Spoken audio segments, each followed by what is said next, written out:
ஒரு காட்டுப்பகுதியில ஒரு குயில் வாழ்ந்து வந்துச்சு. அந்த குயில் ஒரு நாள் சாயந்திரம் தன்னோட சாப்பாட சாப்பிட்டுட்டு மரத்து மேல ஏறி அமர்ந்து இருந்தது.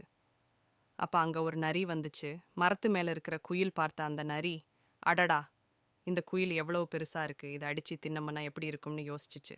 ஆனா அந்த குயில் மரத்து மேல இருக்கே, எப்படி அத கீழ வர வைக்கிறதுன்னு யோசிச்சுச்சு அந்த நரி. அப்பத்தான் அதுக்கு ஒரு யோசனை வந்துச்சு. உடனே குயில் பார்த்து சொல்லுச்சு, "ஏய் குயில், உனக்கு ஒரு நல்ல செய்தி தெரியுமான்னு?" கேட்டுச்சு. மரத்து மேல இருந்த அந்த குயில் கீழ வராம என்ன நல்ல செய்தின்னு கேட்டுச்சு. அதுக்கு அந்த நரி சொல்லுச்சு, "இந்த காட்டுல இருக்கிற எல்லா மிருகங்களும் பறவைகளும் சமாதானமா போயிடுச்சுங்க. இனிமே யார் யாரையும் அடிச்சு திங்க போறது இல்லைன்னு சொல்லுச்சு." அதை கேட்ட குயில் விளையாட ஒரு நண்பன் கிடைத்து விட்டான் என்ற மகிழ்ச்சியில் மரத்தில் இருந்து கீழே வந்தது. அருகில் வரும் வரை காத்திருந்த அந்த நரி குயில் வந்ததும் அன்பாக பேச ஆரம்பித்தது. தனிமையில் இருந்த அந்த குயிலுக்கு புதிய நண்பன் கிடைத்ததும் மகிழ்ச்சியில் இருந்தது.